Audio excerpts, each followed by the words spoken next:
Parisien ce matin, 20 mesures qui seront officialisées demain sur l'immigration annoncée par le gouvernement. Le gouvernement qui se prépare à mettre en place des quotas en matière d'immigration. La droite en a rêvé, Macron le fait. Oui, ça reste à faire, c'est une annonce pour l'instant. J'ai toujours été favorable aux quotas, donc je crois que c'est quelque chose qu'il faut regarder de façon positive. Mais il ne faudrait pas que ce débat sur l'immigration occulte l'urgence sociale et les échéances difficiles qui sont devant nous. Il y a une instrumentalisation du sujet immigration, selon vous ?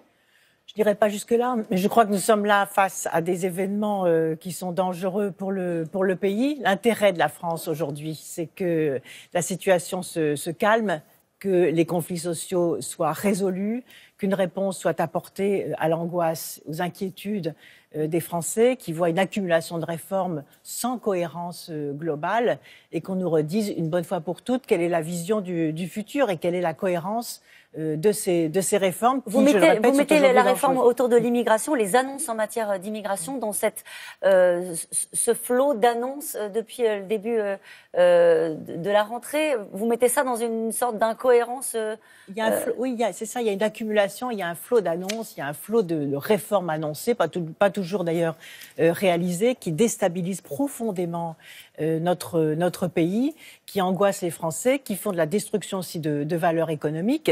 Songez que nous sommes quand même en désordre en France depuis maintenant 2 ans. Ça a commencé ça a succédé d'ailleurs à la fin du quinquennat précédent avec les grandes grèves autour de la loi El Khomri. Ça a commencé avec ce quinquennat sur les grandes grèves de la SNCF. SNCF, d'ailleurs, on n'a pas bien encore compris le sens de cette réforme puisque ça avait déjà été réformé lors du quinquennat précédent. Et puis, bien sûr, le mouvement des Gilets jaunes, comme je le rappelle, qui dure depuis 1 an. Et devant nous, les annonces des grandes grèves dans les transports avec des catégories...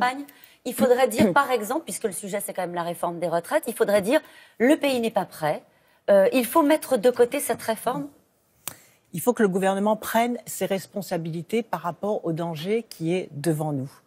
Le mois de décembre s'annonce dangereux. Pourquoi ? Parce qu'il y a un risque de convergence de l'ensemble des mécontentements. Les Gilets jaunes ont annoncé se rallier à la grève des transports. On voit aussi des secteurs complètement déstabilisés par la mondialisation, le secteur bancaire, le secteur de la grande distribution, et enfin des services publics en grande souffrance, en très grande souffrance, auxquels le gouvernement n'a pas répondu. Je pense en particulier aux services publics de la santé et des urgences médicales. Et donc, qu'est-ce qu'on fait quand on est aux responsabilités et qu'on est face à ce climat que vous décrivez ? On arrête les réformes ? On apaise, on rassemble les Français. On cesse de les dresser les uns contre les autres. J'entendais le Premier ministre dresser le conducteur de tramway contre le conducteur de bus. C'est parfaitement cynique, cette façon de faire. On ne gère pas un pays, on ne gouverne pas un pays en divisant les Français ou là, en appelant les usagers des services publics contre les cheminots. J'ajoute, parce qu'il ne faut quand même pas oublier ça, la violence dans notre pays, les banlieues qui sont aujourd'hui en grande, mais qui peuvent très bien aussi s'enflammer au moment du mois de décembre, et rajouter à cela. Ce que j'aimerais comprendre, c'est quel est le rôle. Je voudrais rajouter quelque chose de très important.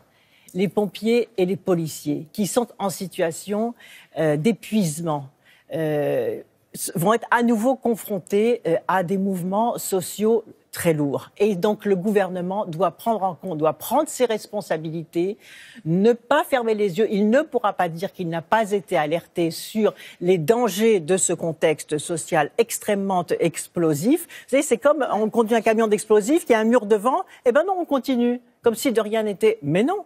Quand on voit qu'il y a un danger... Vous parlez des policiers et des pompiers. Vous sous-entendez que le gouvernement n'est plus en mesure de maintenir l'ordre public parce qu'il y a cette fatigue du côté de ceux qui sont chargés de maintenir l'ordre public, je pense en particulier aux policiers. C'est ça que vous laissez entendre ? Mais je dis simplement ce que le bon sens dit, c'est-à-dire qu'il y a une telle tension accumulée dans notre pays, de tels problèmes qui ne sont pas résolus. Vous savez, n'oubliez pas comme que il y a eu 11 accidents mortels durant le mouvement des Gilets jaunes. 11 accidents mortels. Des citoyens qui ont été mutilés des yeux, mutilés des mains. Des policiers qui ont été, et des pompiers qui ont été gravement blessés. C'est ça le modèle français ? Donc, j'en reviens à la troisième fois que je vous pose cette question, mais est-ce qu'il faut suspendre, mettre de côté la réforme des retraites ? Est-ce que vous dites aujourd'hui, le pays de toute façon n'est pas prêt, cette réforme, elle n'est pas urgente, on la fera plus tard ? Je dis aujourd'hui, premièrement, qu'il ne faut pas renouveler l'erreur de la taxe carbone, où le gouvernement a mis des mois avant de retirer cette réforme, alors que dans les 24 heures, on voyait que ça allait exploser parce que cette réforme était absurde. Il faut la retirer maintenant. Était injuste. Donc ça, tout le mouvement des Gilets jaunes aurait pu être évité.